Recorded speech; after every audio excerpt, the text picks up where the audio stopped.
When you're building a culture of belonging, every word counts. That's why Textio brings the world's most advanced language insights into your hiring and employer brand content. Our industry-leading approach to artificial intelligence and machine learning provides the tools needed to find more diverse candidates. In short, Textio builds more equitable workspaces, guiding businesses and writing more inclusive job posts. And we're building on that success by bringing even more products to the market for all people who share our belief that language matters. Words have power, and at Textio, we harness that power to increase the access and availability of value-driven work for everyone. Tonight is an incredible show. We are on the cusp of the midterm elections, and so we're bringing all things politics into this conversation as we try to unpack, what it means for the approaching election day and how we can bring our full selves and all the things we feel about race, equity, sexual orientation, immigration, abortion, gun laws, social justice into the workplace as our whole selves and still get along. We have two incredible guests today, and I'm so excited for them to join us. Our first guest is Darren Swain, who is a seasoned business development professional with a passion for relationship mapping with industry stakeholders, thought leaders, regulatory communities, and public officials. In more than 20 years of securing lasting agreements and partnerships across various agencies, he's been a Maryland state delegate through the Maryland General Assembly, both as an elected official and an appointed official. He served on the Judiciary Committee, Legislative Black Caucus, the Commerce Committee, and Government Matters. He's helped agencies raise more than $25 million through donor relations and project development. He is also the national president of the Bowie State University Alumni Association. Our second guest is Reginald Benbow Darren. Let's make sure you correct me on that, Reggie.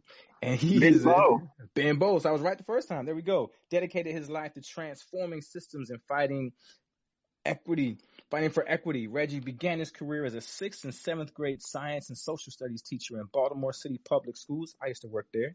Through Teach for America, he led his students to great results by implementing data-driven instruction. Subsequently, he helped reduce healthcare costs and expand access by managing high-impact projects as a business consulting for leading health plans and providers. He is highly engaged in the community, a former candidate for the Maryland General Assembly, and currently a Big Four management consultant in the area of workforce transformation. Welcome, Reggie. Welcome, Darren. Welcome. Thank you. Thank you. It's really great to be here with you tonight. Appreciate it so much. So let's dive into this, right? So we are thinking about elections next week, and I think we've seen so many things happening, particularly with the divisiveness that emanates from political talk. We just saw Nancy Pelosi's husband attacked this week. We know we've got lots of things happening. We saw New York City in terms of laws. We saw New York City change the vaccine mandate not too long ago, I think back in September. We saw also that we've got this paid transparency law coming October. We've seen a bunch of things happening. And so I'm wondering why, when we think about political issues, why are those things so problematic to discuss at work? Why don't you start us off, Darren? Well, first and foremost, just thank you, Dr. Morris and Dr. Edmonds. I think that a lot of times we are somewhat reluctant in bringing and sharing, these things in the office and in the workplace, because a lot of people fear, I think, retribution, first and foremost, from maybe superiors in the workforce or in the workplace anyway. And so it makes a lot of people more reluctant to do that. Then it's that age-old saying that most people pass down in their social circles and social circles and in their families about the certain things you just don't discuss, in the workplace, and that is politics and religion.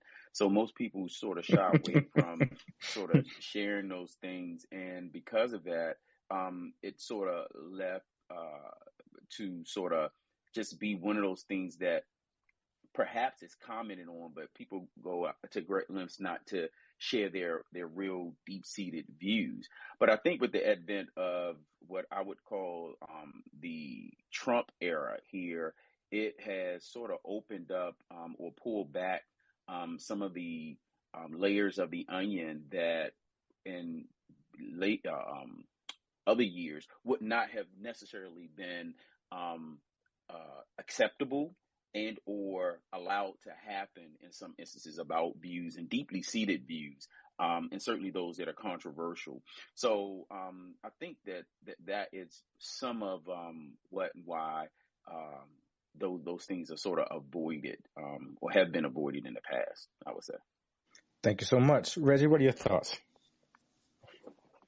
To echo off of former Delegate Swain, I would say because it makes the majority, i.e., white, middle class people who are in management feel uncomfortable. That was my own experience running for public office while working for a Big Four consultancy, is that they didn't want to have the conversations because they were afraid that it would expose some of their own, biases, that it would inject quote unquote politics into the workplace. And with the midterm elections happening now, of course, November 8th is the final day to vote. There's still such a dearth of conversations around such an important election. And, right now I still have friends who are running for office in Maryland, on my way now to an event to help one of them who's running for school board, because our school board elections are so critical. So we should be able to talk about that, but it makes the majority uncomfortable, in my experience. Thank you so much. Now, I want to stick with this idea of being uncomfortable, because I saw this on CNN Business, and I'm thinking with all these really important issues that we're dealing with right now. And in fact, I just heard this on NPR today, that there's this thing of the slavery loophole related to right, and that there are 5 states right now about to take this language out of the Constitution for their state around slavery being allowed for people who are incarcerated, right? So Alabama, Oregon, Vermont, Louisiana, and Tennessee are all voting on that right now. So the thing here is related to this idea that I saw in CNN Business. If we got issues like that are so important that I want to go to work and tell somebody, I don't think we should have this slavery piece. We need to remove that language. But labor attorneys told CNN Business, when it comes to politics, and this is to your point, Darren, there's very little upside to discussing politics in the workplace. Keep your political views to yourself and out of work, and say as little as possible if you're stuck in a conversation with someone about it. So let's follow this some. If there's things like slavery in 2022 on the ballot, how come we can't talk about it?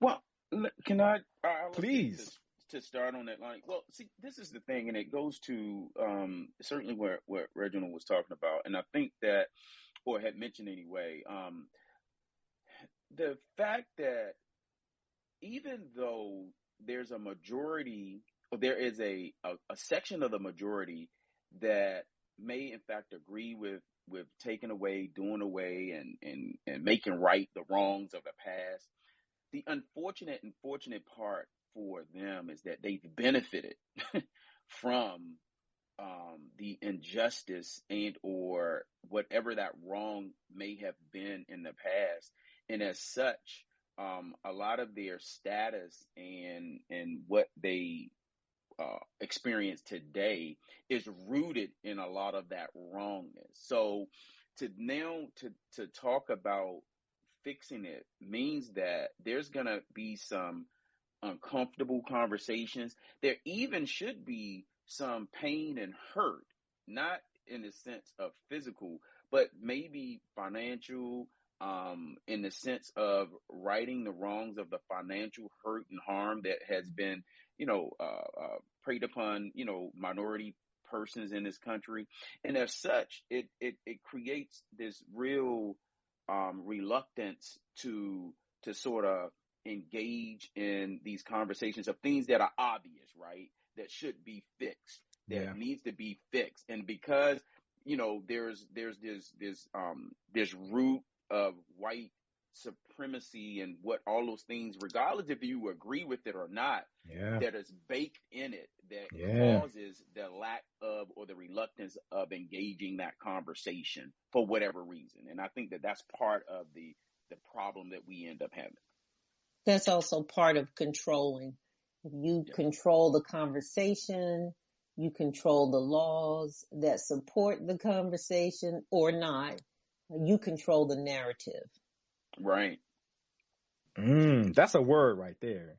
That is a word that even through, and there's something else I saw, and this was in the same piece on CNN Business, that while your freedom of speech is protected, all the things you may want to say related to politics may not be, because organizations can create policies around not displaying paraphernalia. They can create policies around what you discuss related to stuff. The things that are protected would be around employment law. So this is really interesting to look at this idea of power and control, just as we talk about conversations. I have I wanted to just chime in for a moment. Is that okay? Go ahead. There is a listener who put in the chat, you can't ask lawyers about whether corporate folks should talk politics at work in America. LOL. The default answer will always be no. There we go. Guess we got our answer right there. Right there. Yeah. Right. Yeah. Well, too, it's really interesting, because I think the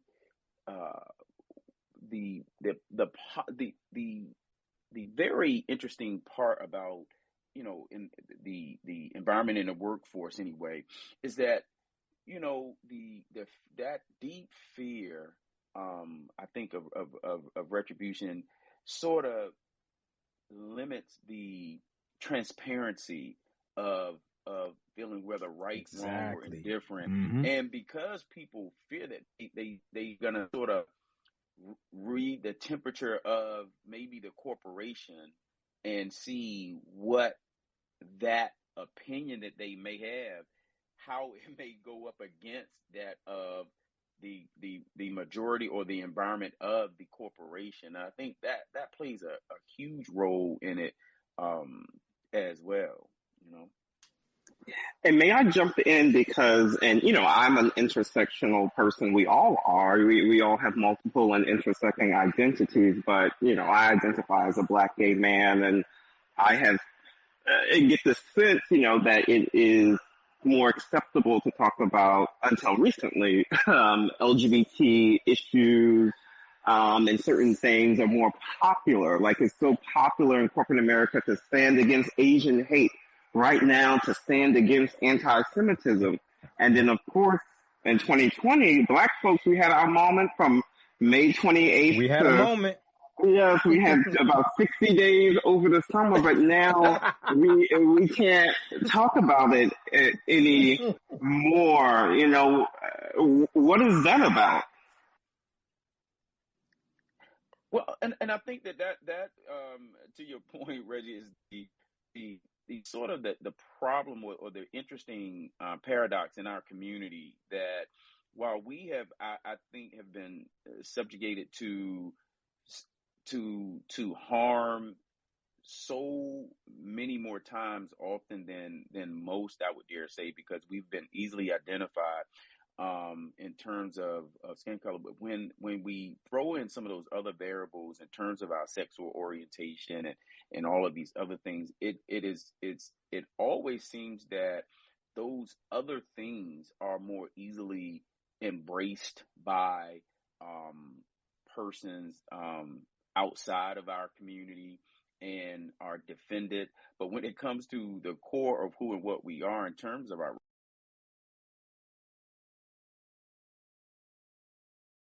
race, I think those things are less embraced.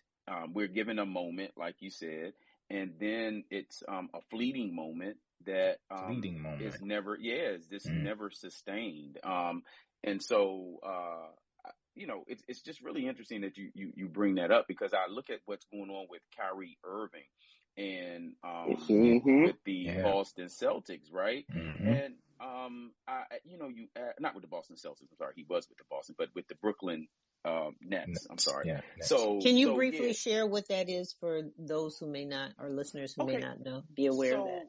So Kyrie, he tweeted out his support of a video of a movie anyway that has some references in what the Anti-Defamation League anyway described as anti-Semitic, right? So there was a huge uproar for him to denounce the video, even though other parts of it deal with other liberation issues and things of this nature. But that there are portions of it from what they describe as being, anti-Jewish, or however they want to describe it.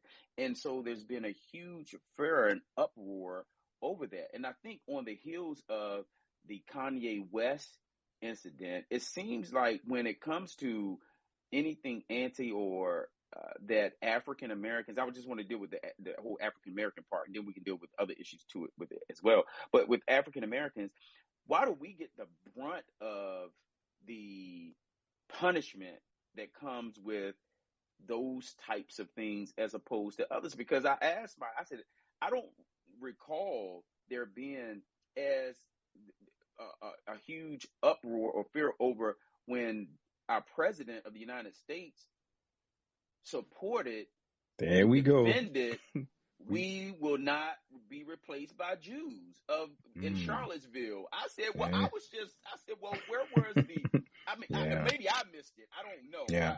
No, that's consistent with what goes on in our country.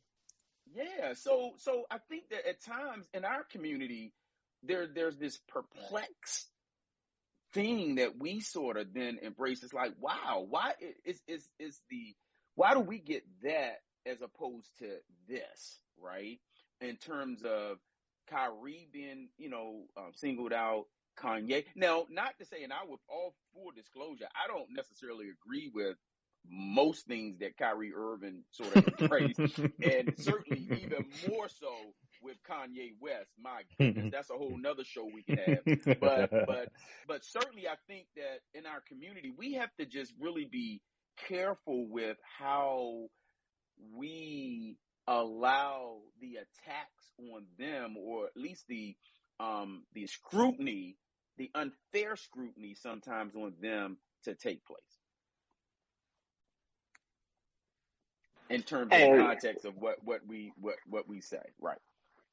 Yeah, that was of course it's so obvious. I was going to add that to your point, race and being racialized as black, like you said, is a visible marker. It's immutable versus the majority. They can be LGBT, they can be and Jewish, they can be and disabled, but so they can partake in those other intersections, but they can't partake in the intersection of being black.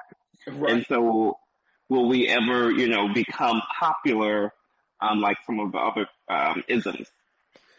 Well, Reginald, can I say this real quick? Go ahead, Dr. Morris. So, but you know what's interesting about this whole thing is that there seems to be this what my great grandmother would say, picking and choosing. Right? Come on, great picking it right. She would they pick and choose. So our culture, right? Our music, our fashion, all of those things are easily and readily embraced by everyone. We are the ones that sort of push the envelope, create the coolness of cool, and we even turn some of their things that aren't cool into cool with us. But then when it comes to our views, when we sort of stray into the geopolitics, as I explained to my brother and some of his younger friends, is that you will notice that their then becomes this, oh, hold up now. You guys can do whatever you want over there, call each other nigger, kill each other, do whatever it is you're going to do. But when you start talking about the geopolitics of the Palestinians versus Israel versus this versus that, then hold up. Let's stop the forces. We ain't playing with that now. Stay in your place, Kanye. Stay in your place, Kyrie, and those things. So, and Dr. Mark, anyway, yeah, those things. So, yeah. So I want to follow this a little bit, because this idea of who's being held accountable for the language and expressing views, and how you're supporting ideas, or even like tangentially, right? If it's not exactly you're retweeting something, because what we've been seeing across the generations, particularly with the youngest generation entering the workforce, they have been pretty consistent with saying, we want the workforce, we want the employers to do better. So there was something in Fortune just last week about how people are responding, employees are responding to what's happened with Roe versus Wade. And that they're saying, employers are saying, employees are saying, we don't think our employers are doing enough to take a stand on this. And people are leaving. Because we've been talking a lot on this show about aligning personal values with organizational values. And they're saying, if you can't stand up for this, then we got to go. So my question around this is, when we're thinking about the accountability spectrum here, if employees are pushing back on employers, but it seems like the individuals, particularly when they're people of color, particularly when they're Black people with a voice, we are the ones who are being held accountable in a larger way. How do we shift the dynamics there? Reggie, why don't you start us off? Oh, that is such a great question.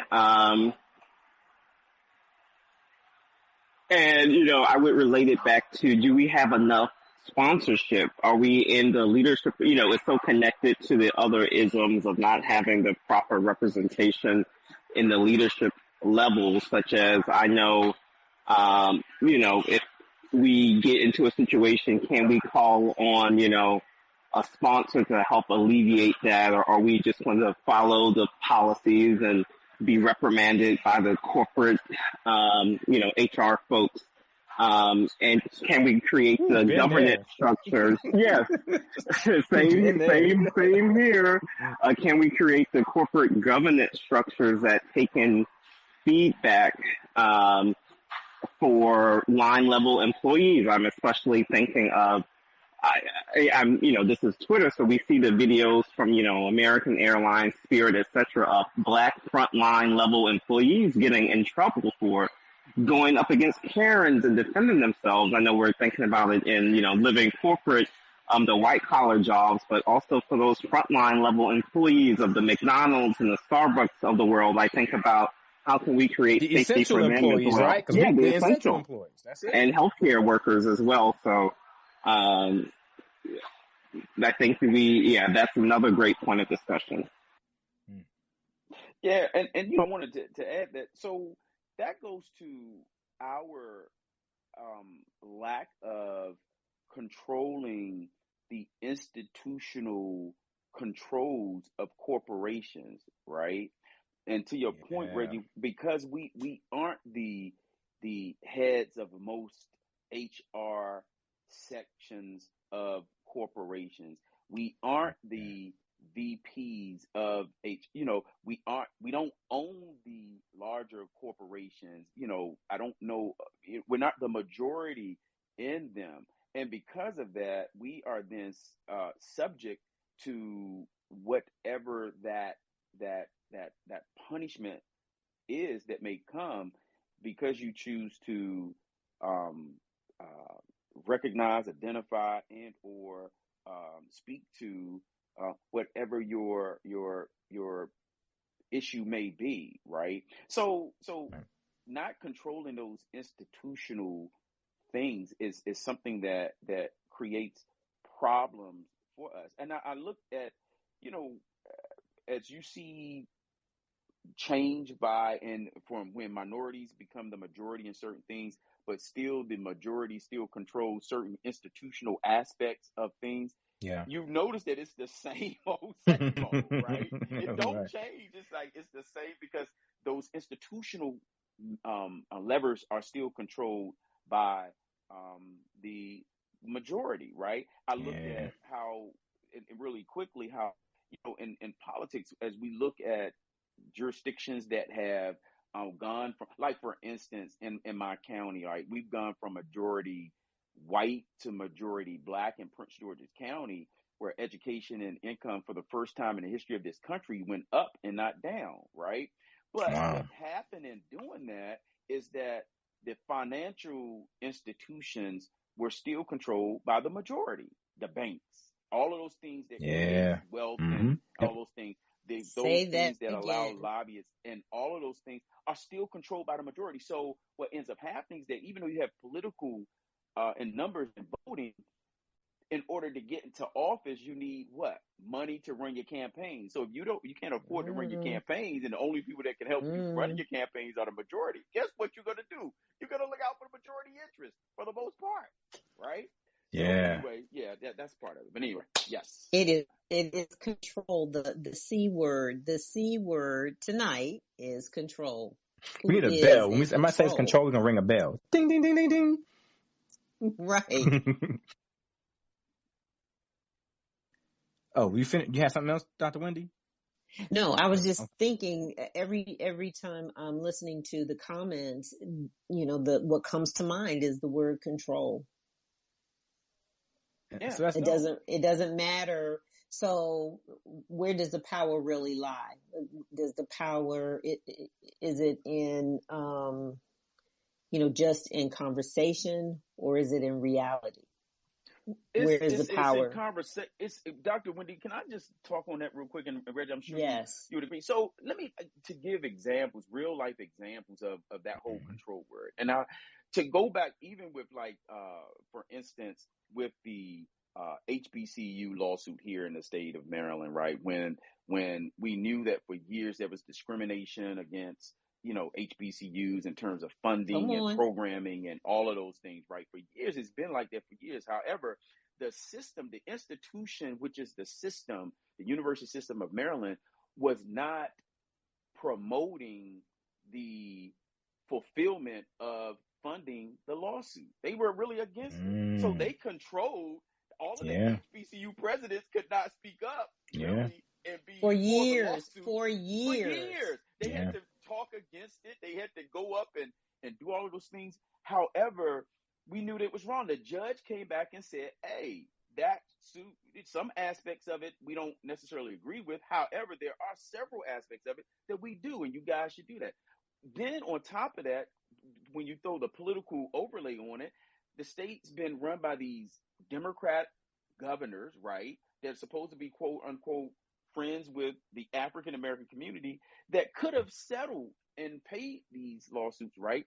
And I bring this example up because about the word control. So Mm-hmm. the control of the institutions is what's key to the fairness and righting the wrong and making these things work the way that they should work, and then allow for freedom of expression. To your point, Reggie, whether it's about the LGBTQ, and I think those issues are more likely to be embraced in the broader community because it's safer for them. It makes them feel comfortable, and some of them can identify. But racial issues is something that it That's a sort of whole different ball it's a game. Yeah. whole Yeah. other Yeah. thing. It Whole goes different ball way game. down, right? Yeah. Mm-hmm. That's interesting. So I want to shift slightly here because I think there are some important connections between what we're talking about in terms of political dynamics in the political space, political arena with elected officials and with laws and lawsuits, and how that relates to what we see in terms of organizational dynamics, right? So there's some similarities, I think, to what we deal with when elections are approaching and how we're talking about maybe not talking about that stuff to what we deal with in the workplace. Earlier this year in the summer, a study came out in the Nigerian Journal of Management Sciences, and they're looking specifically at this idea of workplace politics. And they describe it as these objective assessments of the level of influence and power that employees use to gain advantage and safeguard interests, right? That sounds like the big C word, right, Dr. Wendy? And they said it's the result of Right. things that the workplace politics, result from abuse of power, limited resources, inadequate controls, favoritism, inadequate workloads, inadequate reward systems, and that there's a direct correlation between workplace politics and performance, that people will often go along to get ahead. So if we see that in politics, and we're talking about creating people relinquishing some controls, that we create some space for freedom of expression, if that's what we see in politics and it's carrying over into organizations, then what are we supposed to do at work? How do we manage the politics in the workplace? Reggie, why don't you start us out? Another doozy. I heard that word in a minute. Yes, I took a class once that was called Power and Politics, and this, encapsulates it perfectly. And it really focused on the 8 principles of influence that you can use. And then a great example of that is Robert Moses. Many people, know that he really engineered the modern civic infrastructure of New York, from the tunnels to the bridges to the park system, but he was never elected. He was just an appointed official, but he amassed so much power and, had successive appointments through different mayoral administrations. And his appointment title was Director of Parks and Recs. It wasn't even deputy mayor or anything, but he had so much influence. And I think as that relates to, us, and no matter where we are, whether we're a teacher, as I've been a classroom teacher, or in consulting and banking, maybe think about your followership in the workplace. Do you encourage and inspire other people to want to follow you? Are you investing in other people so that they'll, want to, feel a loyalty towards you as well? So I think you can use those principles of influence, inspirational leadership, relational leadership, to amass a following in the workplace. I love that. Darren, you have some thoughts? Yeah, absolutely. I think that it's sort of coming up with your formal, informal game plan of survival and success, right? And part of that would be, how do you create a mentorship? Mentorship would be a part of it, but really your own corporate board, right?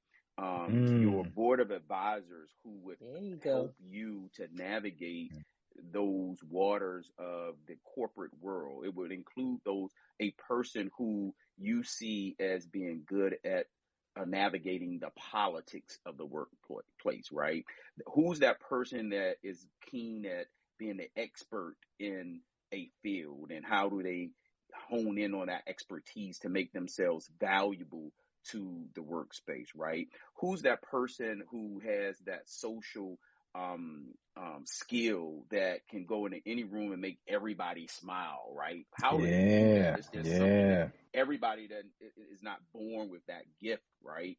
So who's that person on your board that you can lean on and lean in to, that can help you with that? And then who is that person that you see as having some common interest of yours, that can see you as an asset, willing to and worthy of investment in, to help usher your career along? Because a lot of times it's what people know and what schools they may have gone to and all those things, but it's also your likability, right? And your luck of having people who You mean somebody needs to like me at work?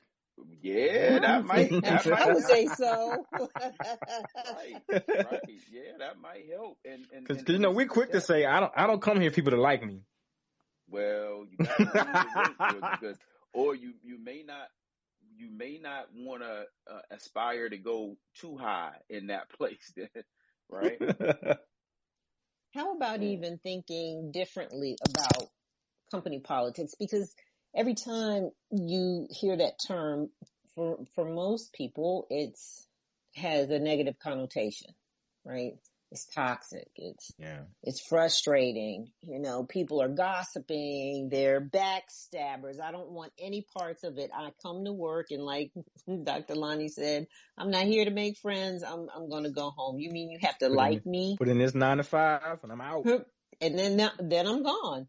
But really thinking about office politics in a way that it can benefit you with all the things that both of our guests said here tonight is definitely true. And sometimes people even engage in company politics unknowingly. So they may say, nope, I don't do that. But when you say things like, okay, this is off the record, or this is between us, those normal sayings like, catch me later, I'll meet you, at the bar. Any of those types of conversations really is company politics, because for some reason you're trying to gain or disseminate some information for some purpose, whether it is personal, to promote something that you believe should be done differently or better, or for the right reason. Nevertheless, it is company politics. So when people say that they don't, they usually in some even without effort, they do participate in that.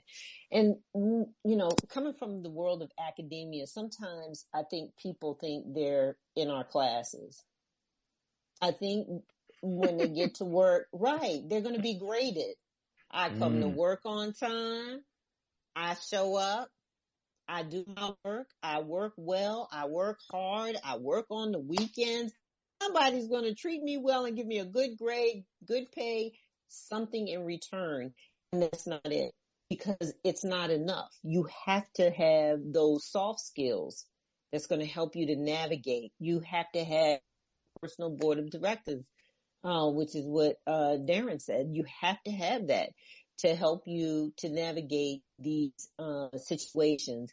But if we begin to look at the company policy as a means of building strategic relationships with stakeholders, right? Begin to think of how this is going to help you position, and never compromise your integrity. I'm not speaking to do that, but these things can be done in a very positive fashion with purpose. And so those are, when people see that and see how people are operating to get things done, to move in the right direction, to change a toxic culture, it takes company politics. It takes a lot of work and a lot of courage. So, you can look at who's doing that and follow that model. You can think of ways to do it yourself and get help, your personal board of directors. So I love that. And when I was still working, providing direct service in organizations, I was often a change agent, mostly coming in after about 3 years somewhere else. And so shifting things around. And I would spend easily the first 3 or 4 weeks in any new organization going to meet all the people who were either gatekeepers or decision makers. They manage resources, either people or finances, or they manage somebody else's schedule.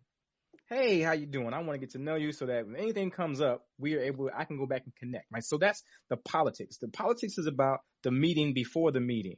So we know what the agenda is from the VP, but I want to talk to you first, because here's what I'm thinking. I want to make sure we frame the conversation when we get in there together so we both get what we need.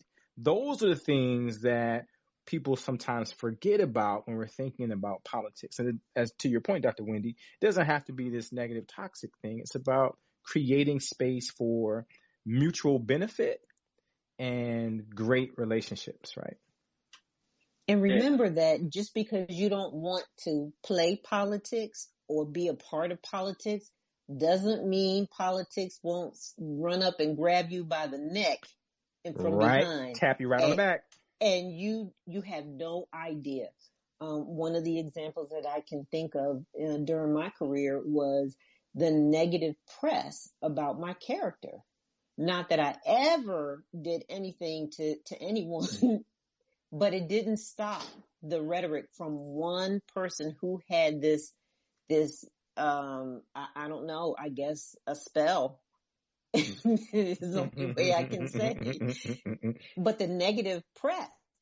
And I just could not figure out how to stop this because I stayed away from politics and it didn't help the situation. And what I did through the recommendations of my personal board of directors was just get outside of those circles and start building relationships with other people. Boom. Oh. And that's what, say that again. Boom, that's it. I'm telling you, it worked because no matter what the individual said, other people began to look at them crazy like, that's never been my experience. Well, I've worked on the project. This isn't what I'm seeing. And until it stopped, until it went away. So I had no control except to just take myself out of that realm and begin to build relationships with people I otherwise would never have had any reason to do so. So we have to think about what politics is and really understand politics, because you're not going to play it doesn't mean you will not be affected by it. Dr. Wendy, can I just add to that is that the best, one of the and you described it and you set it out so well, but one of the best things I've found, because having been involved with stuff like that is so funny. You bring it back these memories, like almost like, deja vu, right? And so one of the things that the best way to defend against that is to have an offense, right? So you have to be very intentional in your relations with folk that are connected indirectly and directly. And to your point, making sure that their experience with you is such that because you can't control, and I've shared this with some friends of mine. They say, "Oh, Darren, such and such said this about you, did it?" I said, "You know what? I don't spend time I can't control them. I can't control that. They're going to say it. They're going to do it. Whatever the case is, they're going to do it. Yeah. They're going to take stuff and blow it out of proportion. They're going to do that. Yes. However, what I can do is to make sure that those people that I do come in contact with, they're going to be able to say that, well, I don't know, because that's not been my experience. That's not my experience. Yep. That's not my experience. And then the other thing that you got to do is tell your board and your ring around outside of that board is that you have to help me, and this is part of the office politics. When those conversations come up, to the extent that you can, you have to stop them by saying that's sponsorship right there. That's sponsorship right there. That's it. You have to stop. I said, so if you're in the environment in a room with people that are doing that and creating those negative things in the office politics, and if you're not stopping it to the extent that you can, then you're part of the problem, right? Okay, so that's it. Go ahead, Reggie. I know you want to jump in on this. Yes. So, quick update. It came across my alert that since we were talking about it, that Kyrie Irving was suspended for failing to unequivocally disavow anti-Semitism, although he donated $500,000. But even your money don't get you out of trouble.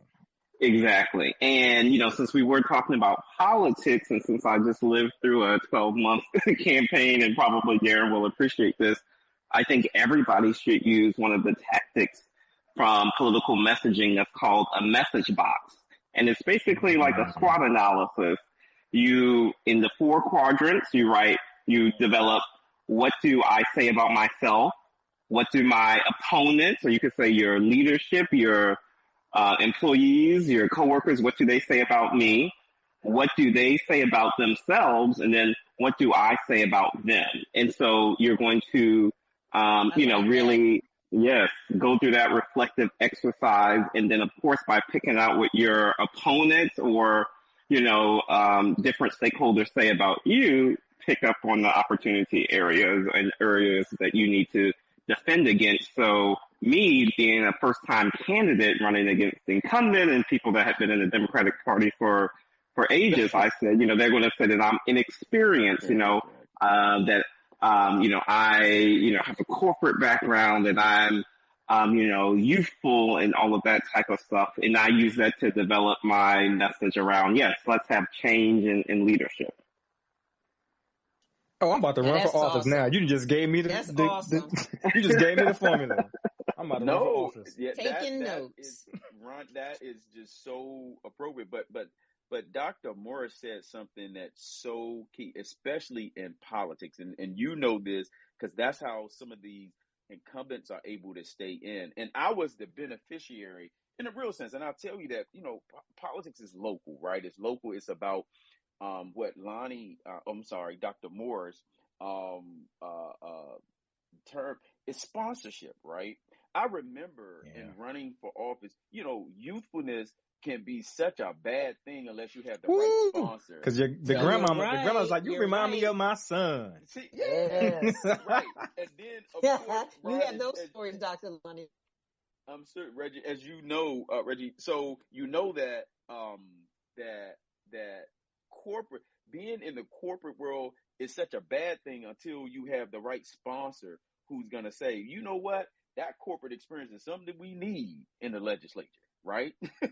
so when it comes to that and you have the right sponsorship, so it's relational, it's these relationships, right? That when put in the right place and used at the right time, that can be a benefit. But to your point, Reggie, in running against these entrenched incumbents, it's those same relationships that they have, these favors that they have sort of curried for folk that they then cash in on. And even though people know that you may in fact be the better choice, right? Or the better person, right? It's because this person has helped, has done, and it's those same things that when you get in, maybe not to a fault, but certainly to a great extent, you're going to lean on as well, because you're going to want those people that you help to help you. So this is good. So I want to try something else here, right? So we're talking about the importance of politics, not just at city, county, state, federal government, but also when we look inside into organizations, and some of the same tenets apply. So there are some myths, and I saw this in Harvard Business Review probably last summer. I think it's July 2021, that there's some myths about the office politics. And I think, Dr. Wendy, you started with some of these, right? That you have that it's bad, that it's toxic, that you can either be a good person or you can play politics, right? You can't be both.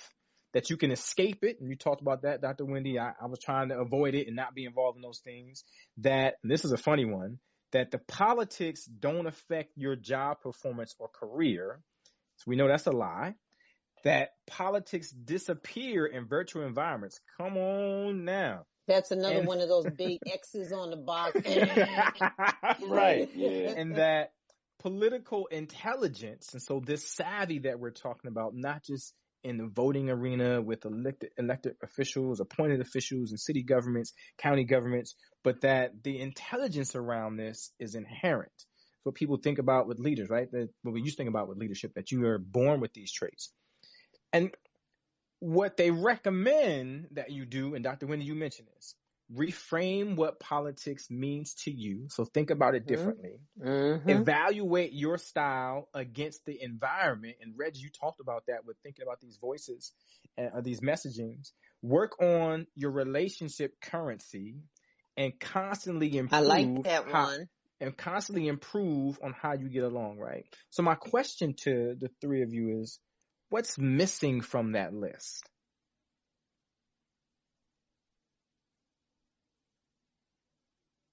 Don't go silent on me now. Reggie, so I'm going to say, and I think you were getting to it with the currency, the relationship currency. I like that, but adding on to that, know your worth, like a big thing, again, in politics is we all have relationships, and, in order to raise money, as there is folks, you have to map out your network. I took all of my Google contacts, 1,600, put them in a spreadsheet, assigned, from $10 to $6,000, the legal limit in Maryland of how much money I was going to ask them for. People I went to college with and high school colleagues, all of that. And then when, went down the line calling and texting them. And so in the workplace, if you maybe want to go up for a promotion, maybe map out your network and figure out, the currency, the value of the relationships and start there, just, make a plan. I love I that. like that about making a plan, knowing your organization, your company, agency in its entirety. Understand not just what you do, but understand the big picture of what is it that this organization does, and then drill down to what is it that is the mission of the immediate organization that you work in. Because then you can plot out your strategy, as Reginald says, just plan that out, and then you can determine how politically savvy you want to be.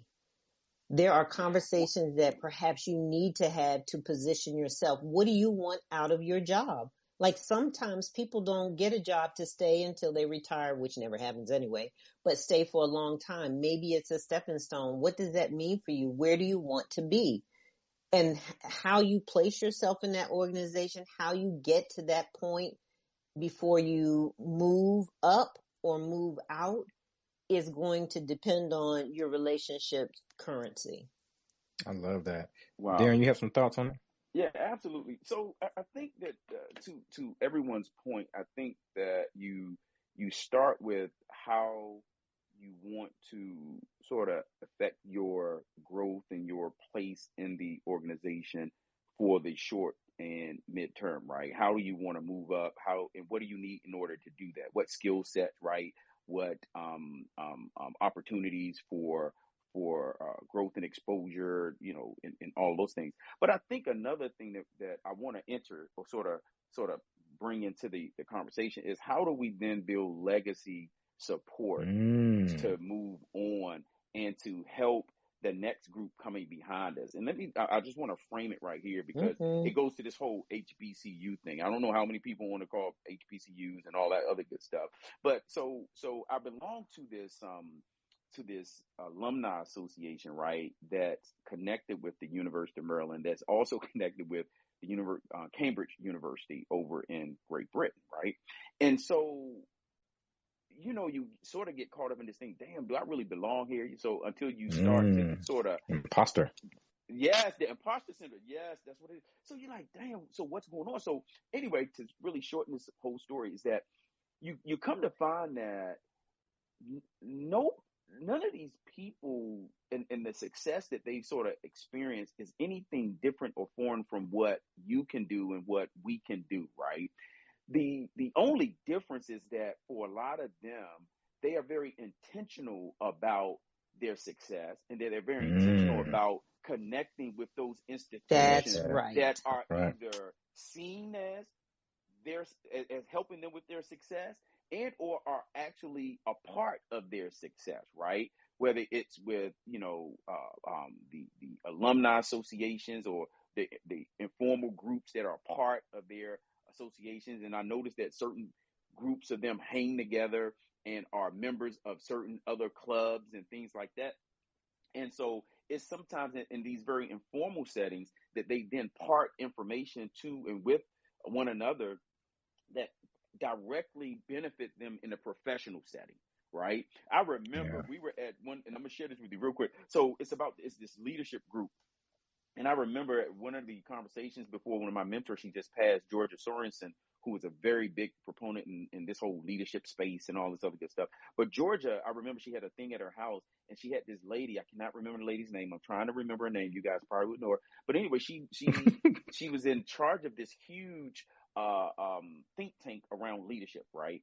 And one of the young ladies that was in the group with us, she said, well, I've been thinking about coming to the conference and I want to do some research around, I forget the subject, right? And so the lady around the table, right? She's like, wow, so what are you thinking about doing research? And she said, well, leadership and something else. She said, well, I think we can make that happen.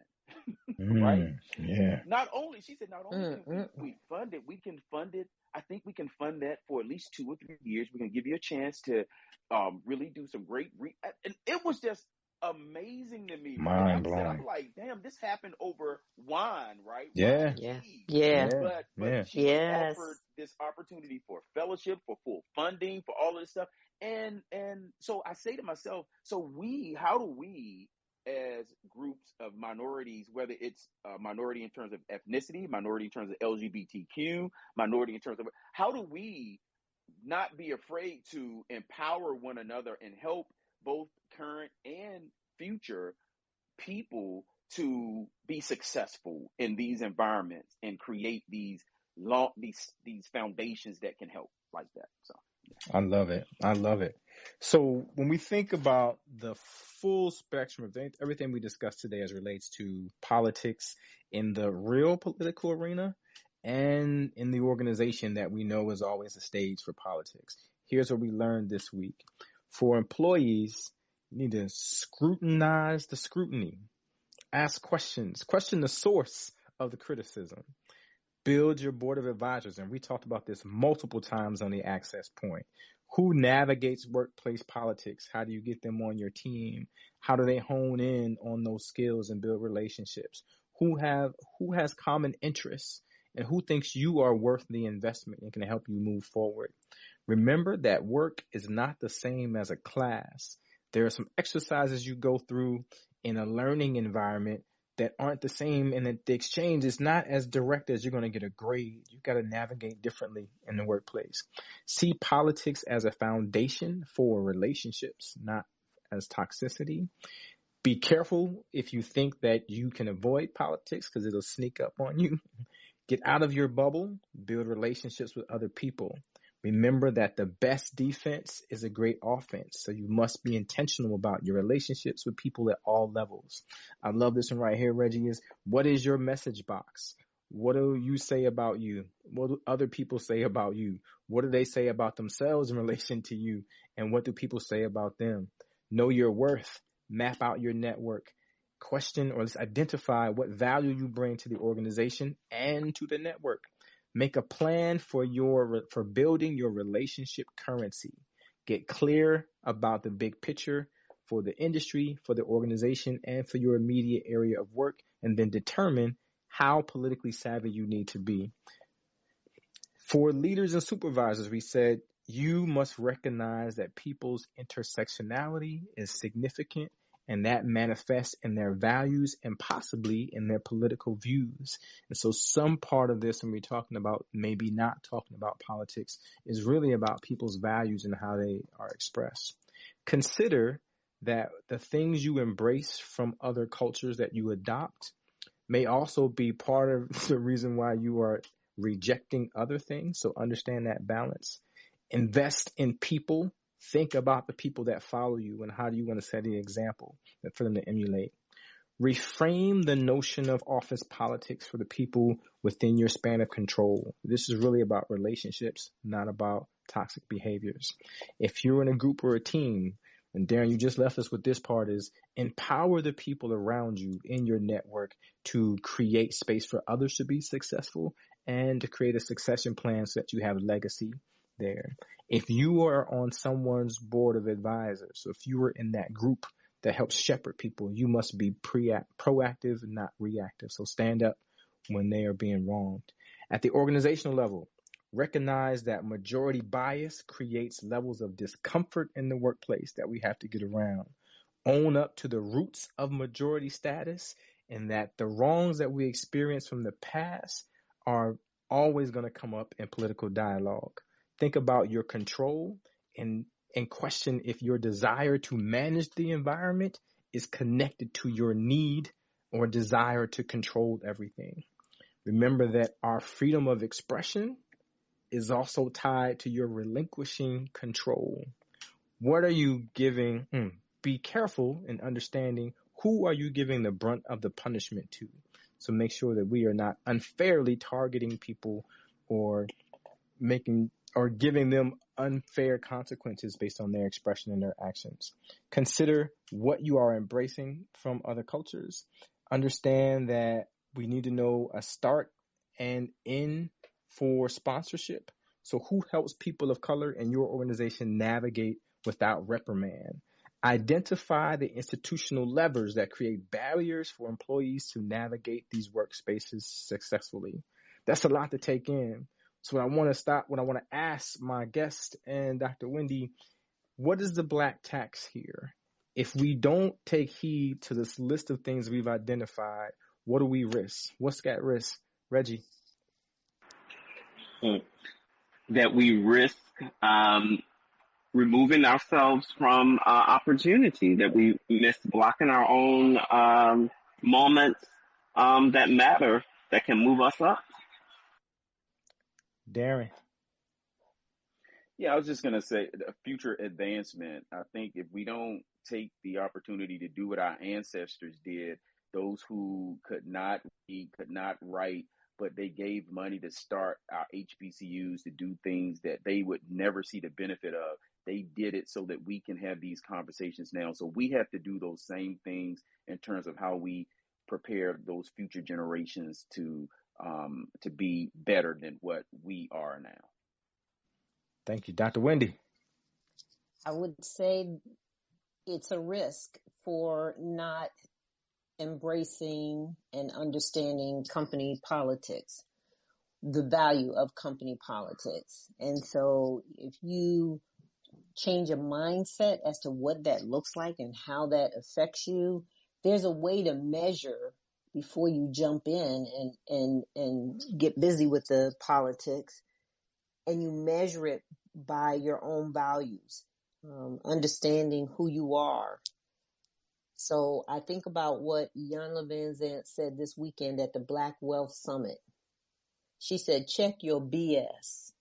Uh-oh. Check your belief system. That's right. Check your belief system. So that's how you can measure whether you're on the ethical side of politics.